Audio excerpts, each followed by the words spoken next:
What is up, everyone? Welcome to the 14th episode of the Scoops podcast. I am Daniel, and I am joined with a very special guest, my friend Karan. Say what's up, Karan.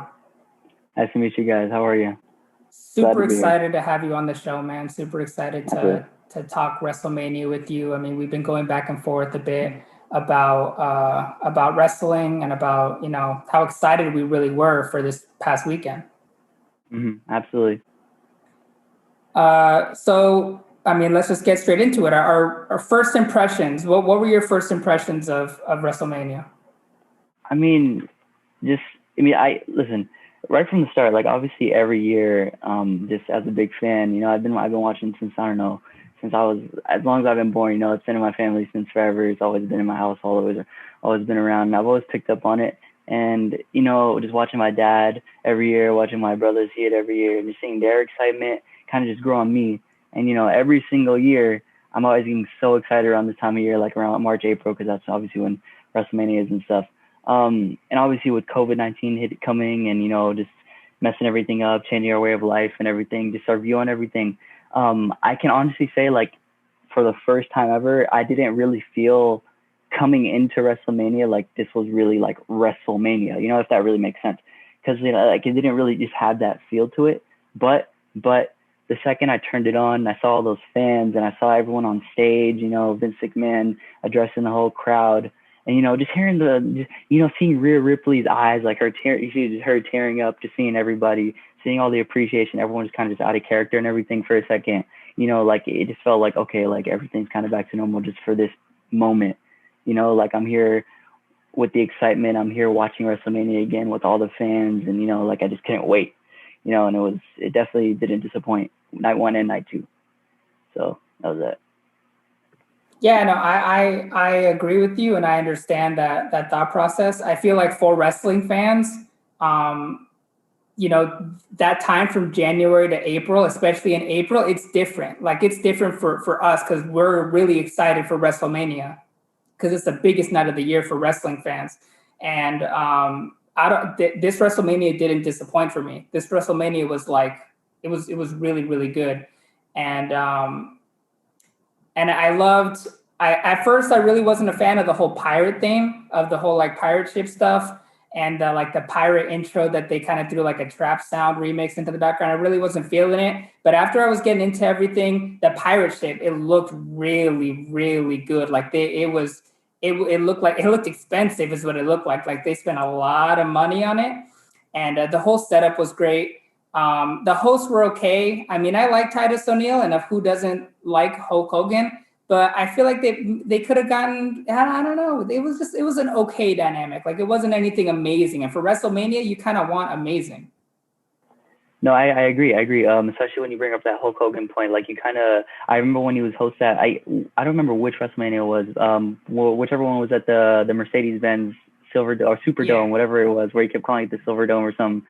And you had like, I think Stone Cold came out, and like several people came out. I remember it was crazy. Yeah. But comparing that to, like obviously, not, like you said, nothing wrong with Titus O'Neil, but it didn't have that kind of, host feel to it like as it did back then. Obviously, like again, that's a much bigger arena, much bigger people, it's much more electric, but again, like you said, it definitely didn't disappoint, and I'm super grateful regardless.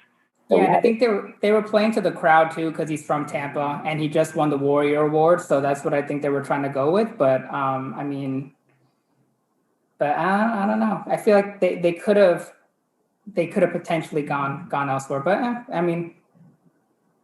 it was a good WrestleMania regardless of who was hosting it.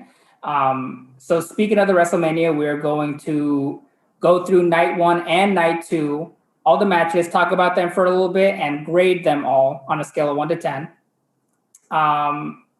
So like I said, I've been doing this since WrestleMania ended, and I graded them, and I'm an easy grader. I'll admit it. I'm pretty easy on grading stuff. So I took a point off of all my grades just because it's WrestleMania, and WrestleMania is not just any ordinary pay-per-view. This isn't Fastlane. This isn't like it's the biggest pay-per-view of the year.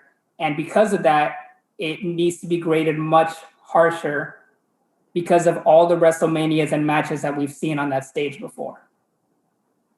So if you're ready, we'll just get straight into night one. Right, absolutely. So the first match was Bobby Lashley against Drew McIntyre for the WWE Championship of night one. And I'm kind of starting to enjoy this new trend they're doing of starting out with the championship match, like the main one. Like, I'm starting to really like that. At first I was kind of like, you're starting high, but how are you going to finish everything? But I like that they started with that, because it was started high and it still ended high, because the women's championship match was phenomenal. So it's like they knew this. They had this plan. They knew it was going to go like this. So starting with Lashley and Drew, very good match. I mean, I've liked Bobby Lashley since the 2000s. I think anyone that was, a Ruthless Aggression era fan kind of fell in love with Bobby Lashley in that time period when he first came out, and all his time then. And the Hurt Business has been really, really cool to see.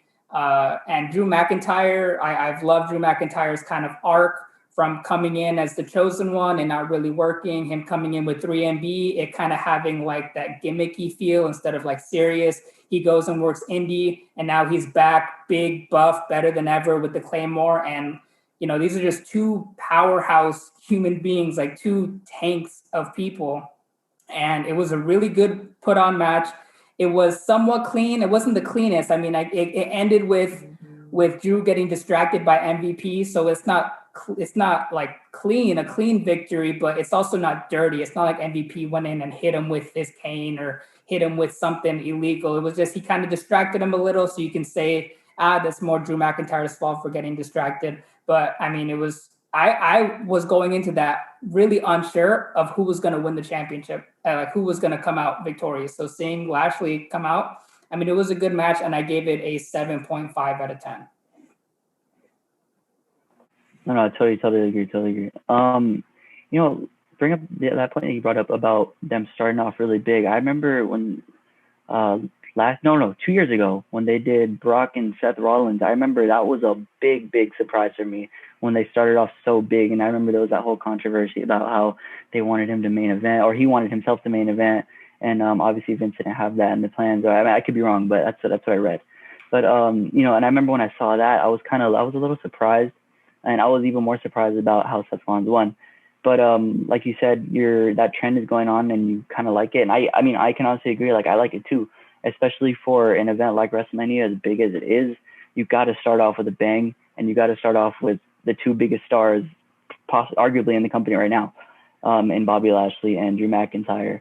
And just like I said earlier, as I've been watching WWE since I was a little kid, and I remember in the Ruthless Aggression era, Bobby Lashley was that big dude, man. Like, he was one of my favorites, especially when he first burst on the scene in SmackDown. When I first saw him, I was like, yo, like, this guy. Like, when you see like those bigger dudes, you're just like, okay, like, I want these guys to be the world champ, Yeah. Like, and like, similar to him and Kofi, like, they didn't really get a shot at it, Like, he got one shot. How crazy is that? How crazy is it that Bobby Lashley has not gotten a championship run yet? Absolutely. It's so crazy. I remember he had that one run with John Cena. But I personally, John Cena's my favorite. Always will be my favorite. Childish hero, always will be. I never wanted him to lose. But that was Bobby Lashley's one chance. And, and to think that was his only chance is a little ridiculous to me. Because I always think about, every time I think about Bobby Lashley in the past, I always think about like remember when Chris Masters used to do that Master Lock challenge? Yeah, and then Bobby Lashley broke out of it. Oh my goodness. That was such a good segment. That was one of my favorites. And, like, that's the kind of guy Bobby Lashley is. He's that one dude you can't mess with, and he finally won that title against The Miz, and he was able to defend it. And when he went into WrestleMania, I was like, okay, I'm a little unsure if he's going to keep it because, obviously Drew worked so hard, to your point. He was released and he had to work in the indies, had to come up and do all this stuff. He had to prove himself again. He had that chosen one gimmick and he finally became the chosen one and he finally won, but without a crowd. And so that's why I thought, okay, maybe this year they're going to let him win in front of a crowd. Now, obviously, I wouldn't have been disappointed with either of them winning, but I definitely was leaning towards Bobby Lashley, and it was definitely a good match. The little slip up at the end with MVP distracting Drew, as a fan, I was kind of just like, okay, like how does Drew kind of let that get to him, Yeah. But obviously, like you said, it wasn't like a clean victory, but at least it wasn't an interference per se. And also, I really love the fact that when they ended it, the way they ended it, with Bobby Lashley actually not making him tap out, which is really, really important in my opinion. Definitely. You know, it definitely kept that strong character for Drew. You know, Drew didn't tap out, you know, so it didn't hurt his character in any way. So that was good. It still kept him as a big guy. And I think Drew McIntyre will definitely down the line they'll have to see each other down the line again, you know, and whatever happens there. But overall, I think the match was probably like a 7 out of 10, 7.5 as well, something like that.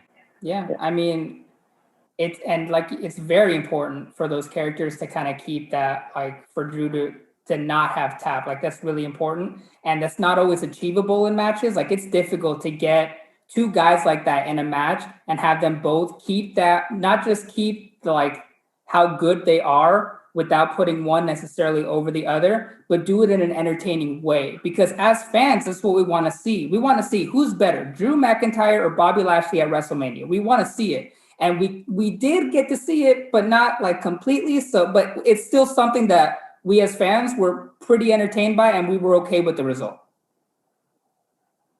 But yeah, 7.5 out of 10. I mean, Drew McIntyre, he was given the chosen one gimmick, and little did we know, a decade later, he was really actually the chosen one. We just didn't really see it yet.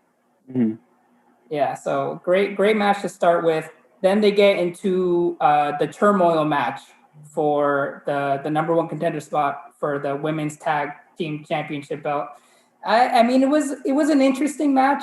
It was interesting. It was an interesting concept of the match. I liked it. It was fresh. It was different having the different tag teams come in, and it was entertaining enough. It was just, I don't know. It didn't really scream WrestleMania to me. It just kind of felt a little bit like a filler match. I mean, I'm fans of a lot of the wrestlers that were involved in it. Not to say that they're not talented wrestlers, because they are. It was just, I don't know. I guess maybe it's because I was so excited for everything that was to come. I was just kind of like checking my phone at that point at times. But I mean, still a good match. But because it's Mania, because of everything I said, I gave it a 5.5 out of 10. No, I totally agree. I think just the problem with it was, at least for me, it was some of the tag teams just kind of just felt like they were just thrown in, you know, like none of them really felt like genuine tag teams. There was not really a build up, you know, like the only team that really felt like a team was just Mandy Rose and Dana Brooke, only simply because they had like matching outfits and stuff like that. Like, you know, like they threw in Carmella and Billie Kay, and they threw in Natalya and Tamina, which was, you know, like I don't mind that. I love seeing new things, especially as a WWE fan, because, you know, like you just don't want it to be predictable, obviously. Yeah. But I mean, nonetheless, these women, they don't get enough credit for what they do. They're definitely very good in the ring, especially, you know, Naomi and Lana. I was a little disappointed how they were eliminated so quickly, especially off that Carmella. She was, you know, like she helped her off the ropes and stuff like that. So I wasn't too big a fan. I was actually thinking they were going to win. I thought Naomi and Lana were the favorites. But, you know, I was glad that they gave Natalya and Tamina, especially Tamina. I was glad they gave Tamina a chance and they let her advance. But overall, that whole feel of it, I would probably give it like, honestly, maybe like a 4 out of 10. Yeah, no, understandable. I mean, I agree with all the points you made. And I mean, I feel like that's kind of a cop out for WWE at times when they're not really sure creative wise. Oh, let's just throw them in the tag team. But as fans, we can see through it. We can see through when they're just doing that to do it. And when we're actually getting a legit tag team, like that's going to be carried and this is going to be important to the fans. So yeah, I understand. And similar grades. The next match is Cesaro versus Rollins. I already see you smiling. Two of my favorite wrestlers in wrestling today, no doubt. I've been talking about it with so many people for so long. Cesaro is like one of the most underrated, appreciated wrestlers in wrestling. Like the dude is legit. Like he can go and he deserves whatever credit comes his way for it. And Seth Rollins is Seth freaking Rollins. Like you don't really have to say much about the guy. The guy just is like, he's one of the top guys today in the ring, on the mic. He's just entertaining all around. And it was a very, very entertaining match, and I gave it a 7 out of 10. Absolutely. Cesaro, going into night one, I thought that was going to steal the show. I didn't think that was going to get as much publicity as it was supposed to get. Just because, like it was just a regular singles match, like no stipulations, no championship, nothing. But, long overdue for Cesaro. He's been in WWE for the past decade, and he's proven, like he is the guy. They call him the Swiss Cyber for a reason, man. With like his power, like when he put Seth on his shoulders and he started spinning and he like took his hands down and everything, I was like, okay. And then like, well, I don't know, they put like, if you combine both the swings and stuff, he put like, I don't know, like 45 on him or something like that. Unbelievable. I don't think people understand. I think people underestimate the strength it takes to do that kind of stuff. And endurance. And absolutely. And there's not very many guys aside from Cesaro who could do something like that. And obviously, like you said, Seth Rollins will always put on a show. Was he the one who called? Who's the one that said? No. I was thinking about AJ Styles, but JBL called AJ Styles the modern day Shawn Michaels, or Mr. WrestleMania or something like that. He said that on the pre-show or something like that. But Seth Rollins can definitely make a case for the modern day Mr. WrestleMania because he puts on a show every single time, no matter who it is, win, loss. He definitely puts Cesaro over, and I'm absolutely hoping this could result in a push for Cesaro that we've all wanted to see. I say we because I feel like I could speak for everybody, all WWE fans, when I say that, because Cesaro deserves that push. Overall, given the singles match, like it wasn't necessarily anything huge. I would definitely say like a 7. But in terms of actual just wrestling itself, that was probably like a 9.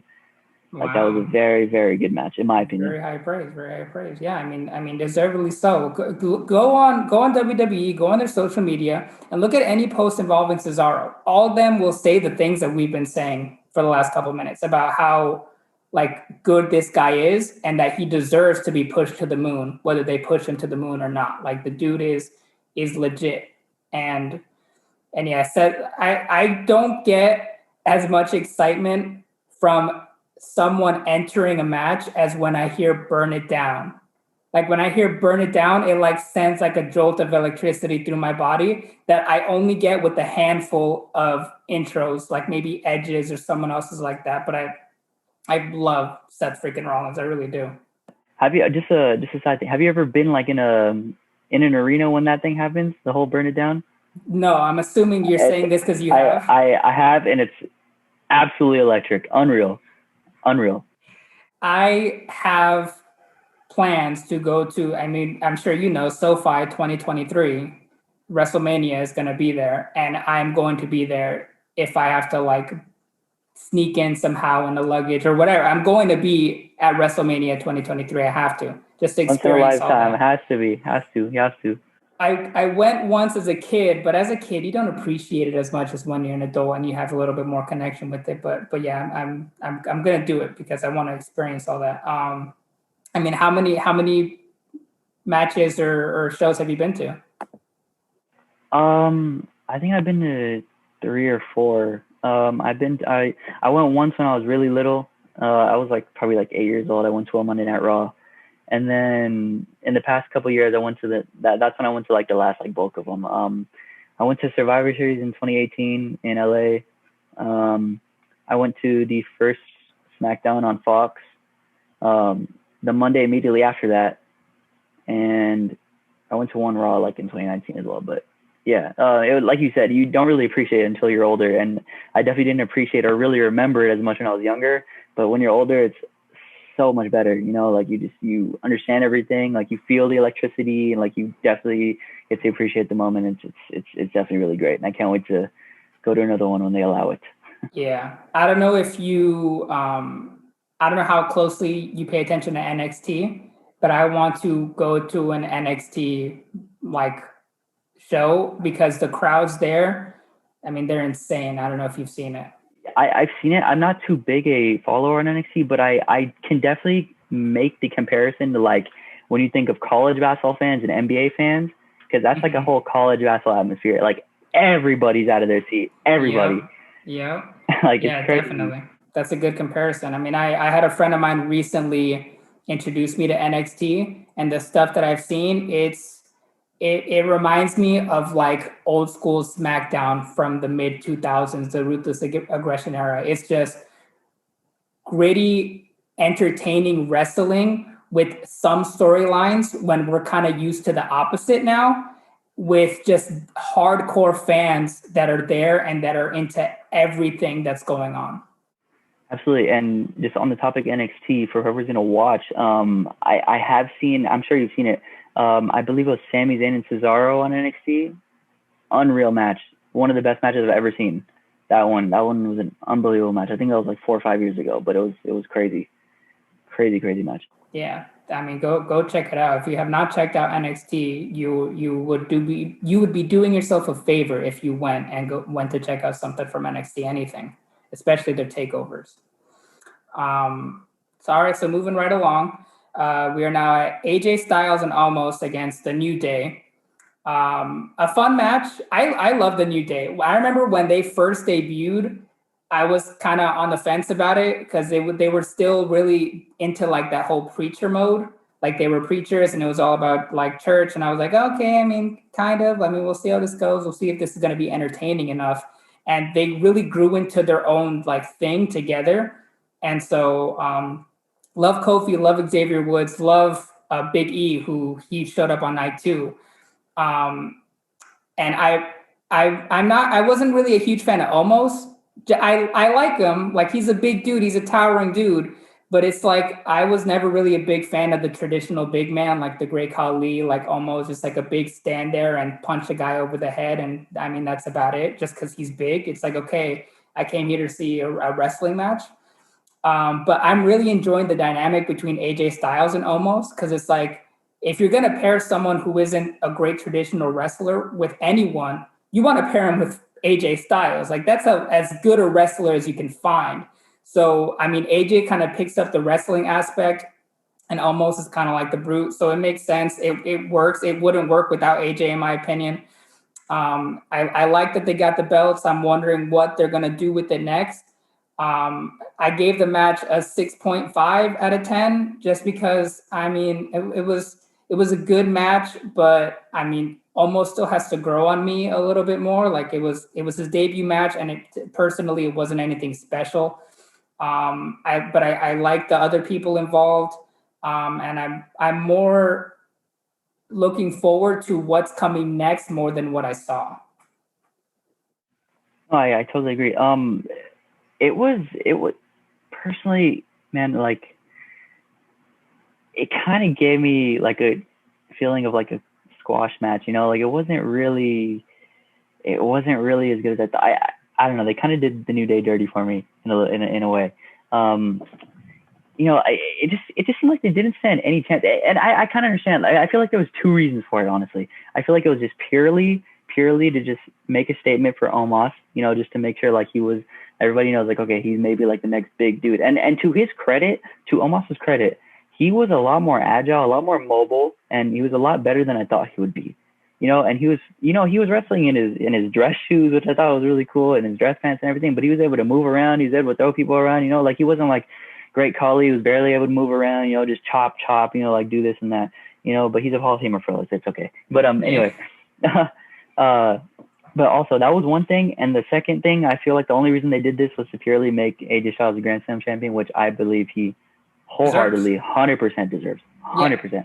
No question. Yeah. And I'm so happy for him for that. You know, he burst on the scene in 2016, and he's already made such an impact. He's already been one of the greats in WWE already, like ever. Mm-hmm. And he deserves that, you know, from his work in TNA, Japan, everywhere. He's one of the greats in wrestling ever. Yeah, just in general. Yes, absolutely. Yeah. Just starting it though, you know, you brought up the New Day and everything, like people not really feeling them. And I remember when I first saw the New Day, I felt the same. I felt the same sentiment. I know the crowd felt the same sentiment. I remember the crowd would boo them at times, like in the beginning, but they definitely worked their way up. And, you know, like 10-time, 11-time champion, they deserve it. They deserve it all. They're one of the greatest tag teams ever. And nobody will ever forget Kofi Mania, that moment, you know, and Big E's on his way to stardom too. And hopefully maybe even Xavier one day. Yeah. But on the AJ Styles and Omos side of the tag team, I never really I don't really understand that too much. Can't really, like you said, it's more of what's gonna happen in the future. Because I can't really imagine AJ Styles on a team other than the OC or just not I doubt it'll alongside. last long. I You know, doubt yeah, it'll last very long. yeah. It'll probably just for Omos to get a sweet win, just to be able to set himself in. But overall, the match honestly was probably like a 4 or 5 out of 10. Wasn't that great to me, but I definitely love the impact, and I'm excited for Omos. Absolutely, happy for AJ too. Yeah, you're correct on all accounts about the Grand Slam champion and everything that you said for AJ and for Omos. And I honestly didn't really think about it until you brought it up, how much it did look like a squash match. Like Kofi and Xavier and Big E, like they're one of the great stables of recent memory, and Omos squashed them like a bug. And I mean, when you do that with a guy like Omos, what comes next? You have to deliver. Like if you do that, then that squash means nothing. Nothing. There has to be a payoff to the squash. So we have to see something great out of Omos. That's now become a promise that they've given to WWE. Like, all right, he squashed these guys who are one of the greatest, stables. So now this guy's got to be something amazing. No, I totally agree. Because when you bring that up, when you bring that point up, I always think of what's his name, Lars Sullivan. Like they had him squashing a bunch of people, and he was like the next big old dude, like scary dude. But like no one even knows where he's at anymore. I don't even know if he's in the company anymore. I really don't. He's not. He got released not that long ago. And that was such a shame, because I really was excited for Lars Sullivan. I'm really excited for Omos. But obviously, to Lars' credit, he didn't have someone like AJ Styles by his side, training him, looking after him and stuff. But no, Omos definitely was proving himself yesterday, and can only hope he can deliver, like you said. Yeah, and it's not the first time WWE, like you said, has done this with wrestlers, that they paint them up, and for whatever reason it can't be delivered in the future. So crossing our fingers, that's not Omos, because even in the stuff that I've seen, on TV, like it's like he's cool. Like I like it. I like that dynamic. So we'll see what he can do with that. Switching to another big man, Braun Strowman versus Shane McMahon steel cage match. I like Braun Strowman. I mean, I liked his development, how they brought him in. I like who he is now. I like that he's talking and he's not just a mindless brute for the Wyatts anymore. I'm not a big fan of this. I'm not. I mean, I get it. It's just kind of cheesy to me that like any move where the opponent has to stand still for 10 seconds for you to deliver the move. It's like, all right, like if that guy paid any attention to the last couple of weeks of wrestling, he knows that going into a match with Braun Strowman, not to stand on the outside of the ring because you're going to get ran over by a truck. So I never really like that, but that's another time. I didn't really like the storyline. It just felt kind of weak to me that this is all like, I get it. I get the whole bullying thing. I get the whole be a star. It's all WWE. I understand all of that, but it's like a Mania storyline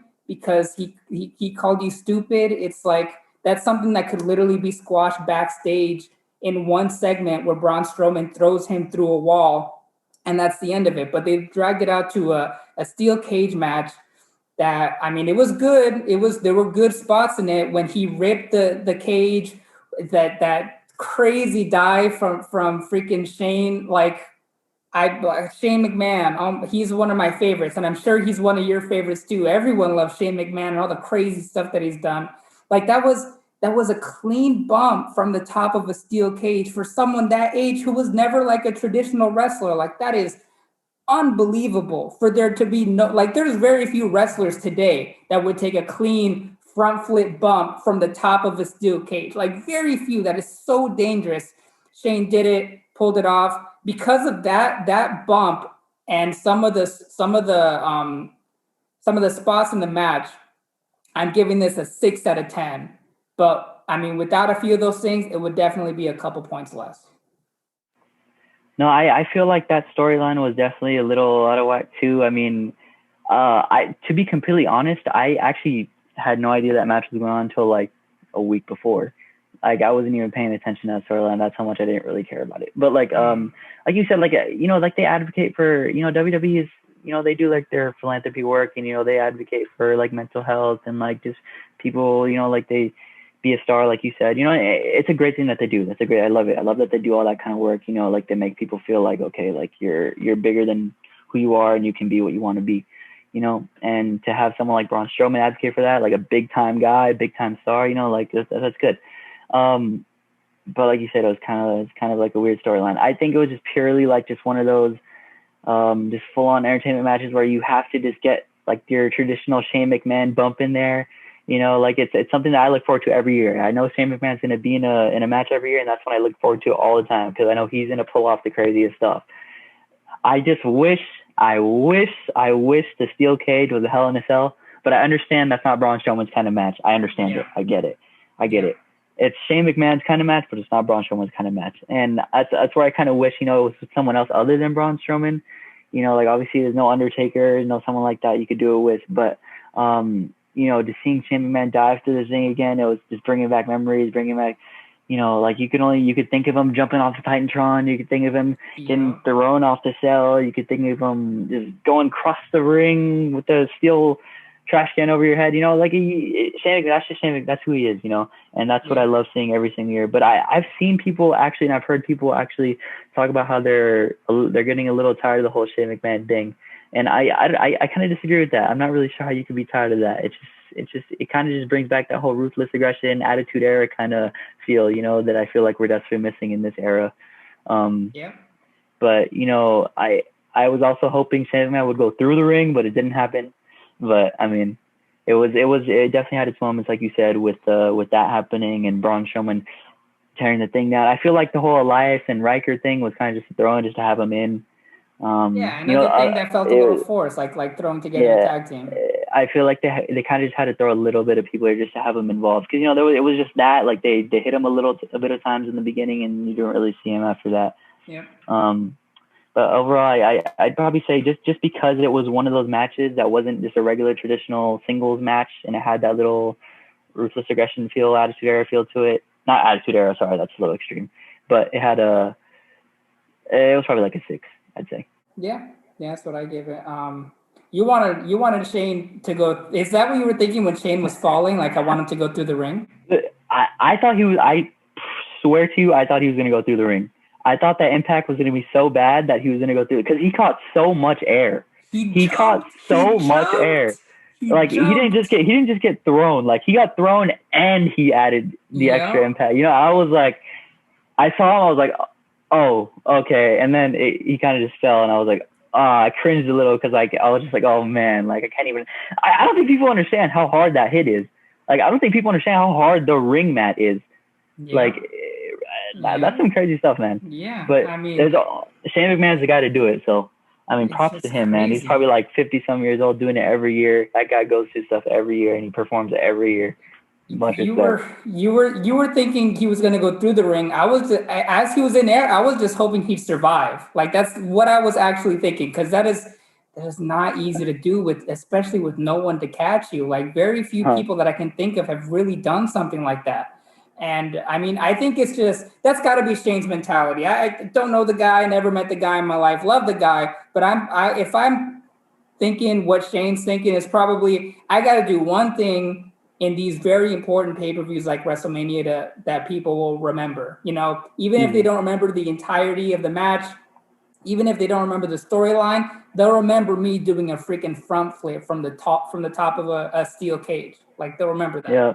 Mm-hmm. And just a side note, whoever supplies his shoes does a great job every year. Oh yeah. Every year. Every single year.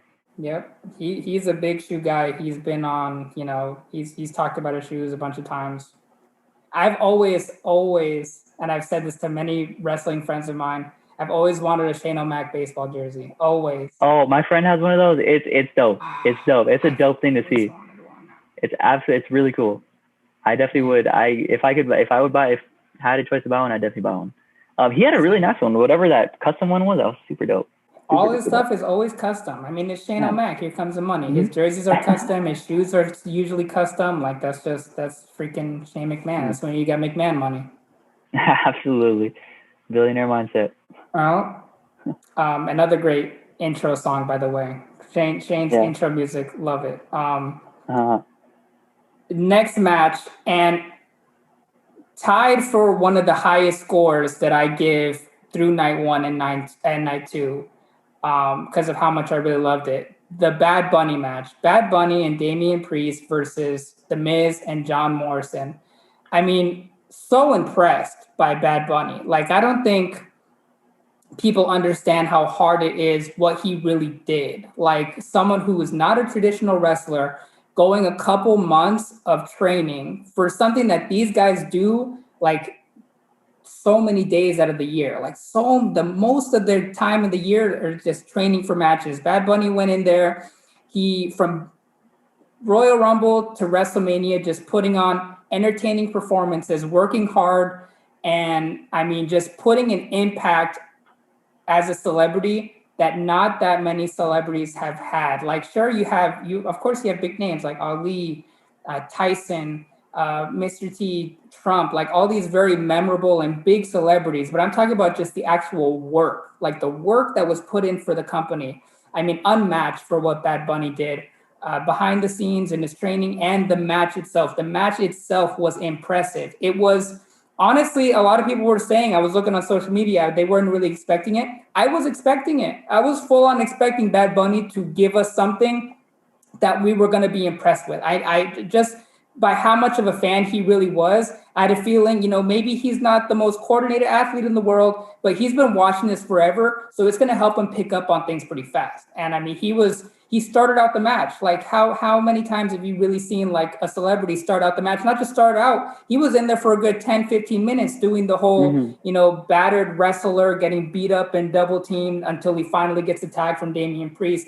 And then went more on that. He did the Canadian Destroyer, whatever it was. He did the suplex with Damian Priest. He did another splash off the top rope like he did in the Royal Rumble. Like, this all really impressive stuff. From January to April, he's taken a lot of bumps, taken a lot of hits, put his body on the line a lot. Just all really, really good stuff. And he's made me a fan. I wasn't a big fan of Bad Bunny before this. My fiance is. She loves Bad Bunny. But his song Booker T, listen to it all the time now. Booker T being as a guest commentator, also super awesome. And I've become a huge Bad Bunny fan off of this. And a huge shout out to The Miz, because half of what you're seeing from Bad Bunny comes from the person that he's fighting against, and he spent the majority of that match fighting against The Miz. And The Miz, it doesn't get enough credit as a wrestler sometimes, and he also probably won't get enough credit from this match from how well he was able to sell someone who is not a traditional wrestler. So a big shout out to The Miz and John Morrison for all the selling that they did for, and how well they were able to sell Bad Bunny. And I'm sure it wasn't that hard because of how good Bad Bunny did. And I'm sure, I don't know if you saw Bad Bunny, and it was like a commercial in night two, and it was all over social media, his little ride off into the sunset with his microphone. I thought that was super awesome. Honestly, that's what I predicted. That's what I thought was going to happen. He would get his WrestleMania match and ride off into the sunset, back into his music career. And maybe, he may come back at some point in the future, maybe as a guest host, maybe as a performer again, who knows?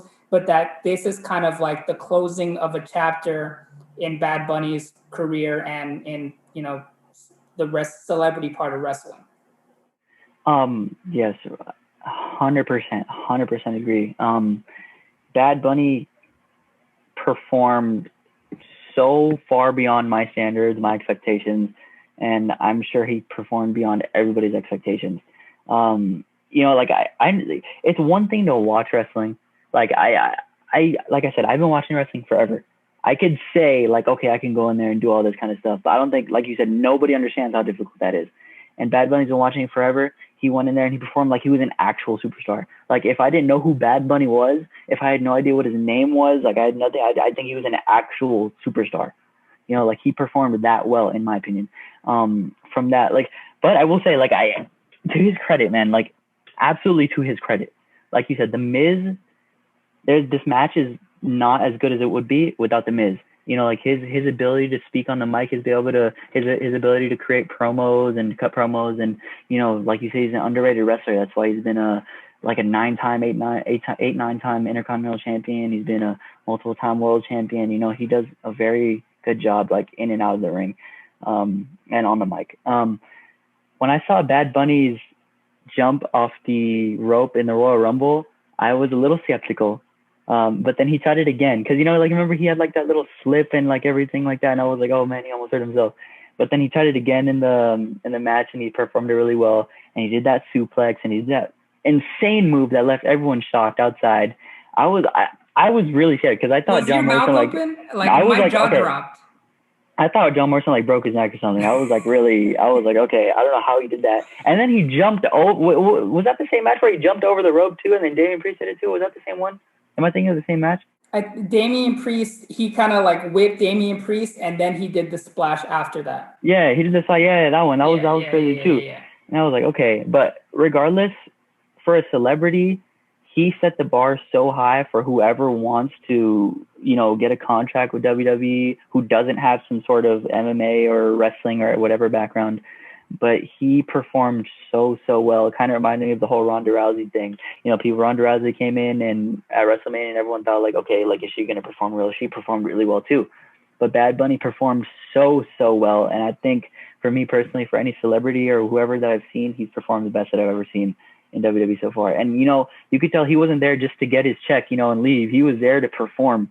And he performs very well in his music, and he performed, you know, like it's credit to him. He put so much into his craft, and he definitely displayed it, and very happy for him. And I really truly hope to see him, like, after whenever his wrestling career is over, or his music career is over, maybe he could pursue something in wrestling if he's interested. Overall, just, and also his entrance. His entrance was unreal. It was great. It was WrestleMania-ish. He had insane pyro. I think he had the most pyro aside from like Roman Reigns or something. Like, that was crazy. And coming in on the truck and like on top of the truck, that was really great.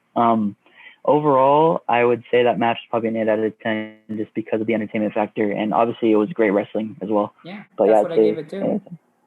I mean, I think it was just this beautiful mutual agreement between WWE and Bad Bunny. WWE getting some mainstream attention that they weren't getting before because of how mainstream Bad Bunny was, and Bad Bunny really getting to live out this dream that he had, that he shares with a lot of wrestling fans, of, you know, being able to go out and do this for a couple months and, you know, put on a show and wrestle the way that he did. And it was a win-win-win for everyone. A win for Bad Bunny, a win for WWE, and a win for the fans, because we all enjoyed it. It was so cool all around.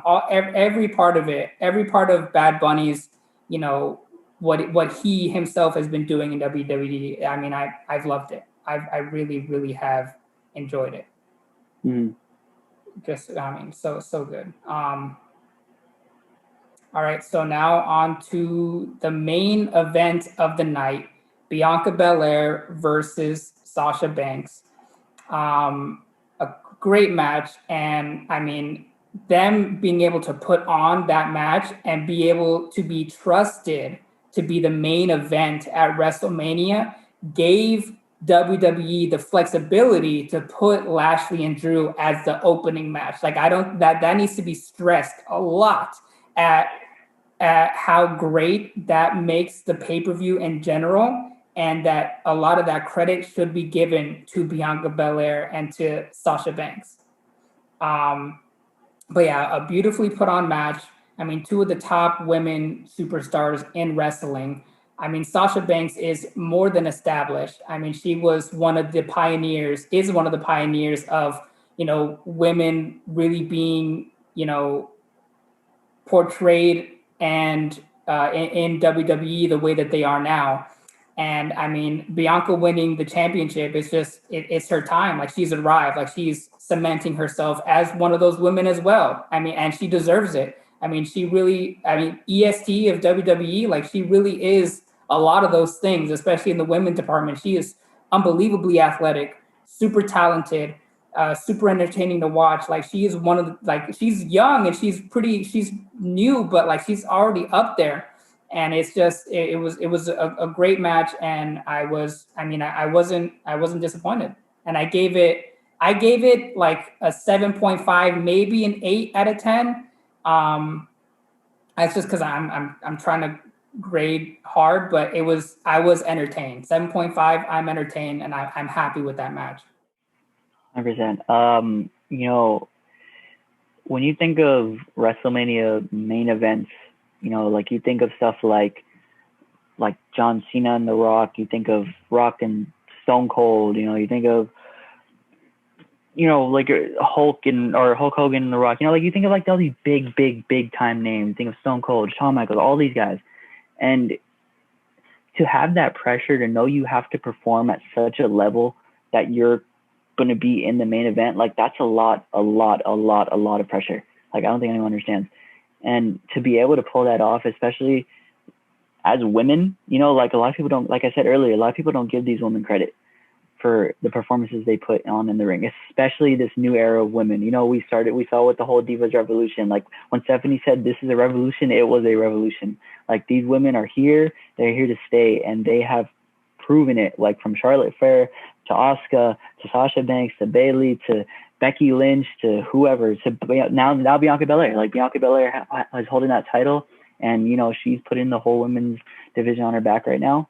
And she's a monster athlete. You saw her. We all saw her press Sasha as she was walking up the stairs. We saw her 450 splashes. We saw that whip thing. We obviously we know how Sasha Banks performs. Like she's a performer, and she's arguably the best performer right now too. But like I'm just so happy for Bianca. Sasha, like you said, is proven, but Bianca isn't yet. Like she's just holding her first title, and I really wish she could have won that Royal Rumble in front of fans, but I'm glad she got this pop in front of, actual fans. Her family was there. It was an emotional moment. And obviously her and Montez backstage was a great moment too. But Bianca, if anyone deserves it right now, it's Bianca. And I'm glad that they're giving these newcomers this chance, instead of like the old Charlotte Flair and the old Asuka and the old whatever, like they're giving new names a chance now. And I love that. And that's how I've always been. I've always wanted to see the upstarts come and like prove everyone wrong. And if there's anyone, that's how it should be. That's how it should be. Yeah, absolutely.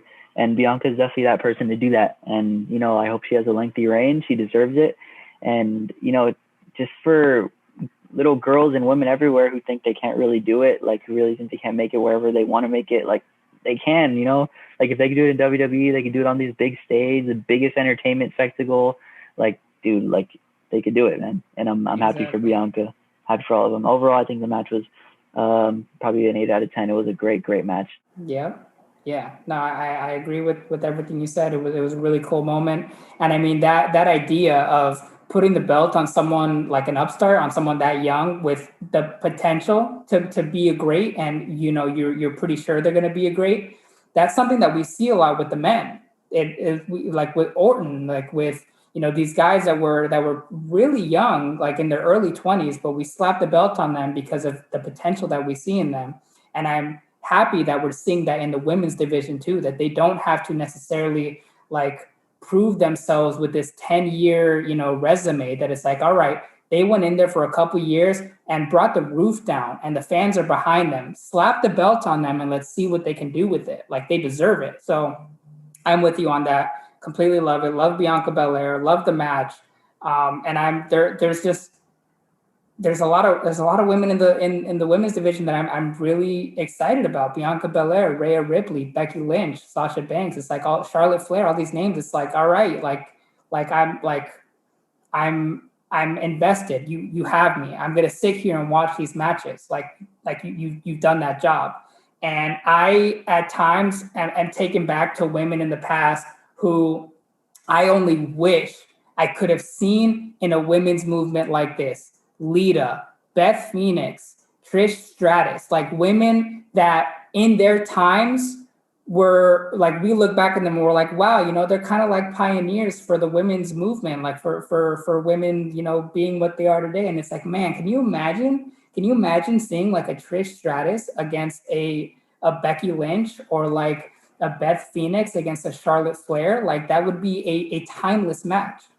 Absolutely. And I wish I was a little older to be able to like understand how great those women were. Like at the time, I think it was like 4 or 5. I really wasn't able to appreciate how good like Trish. I can only hear stories and understand. Like I always hear stuff about how Trish Stratus is considered the greatest women wrestler of all time, one of the greatest women's wrestlers of all time.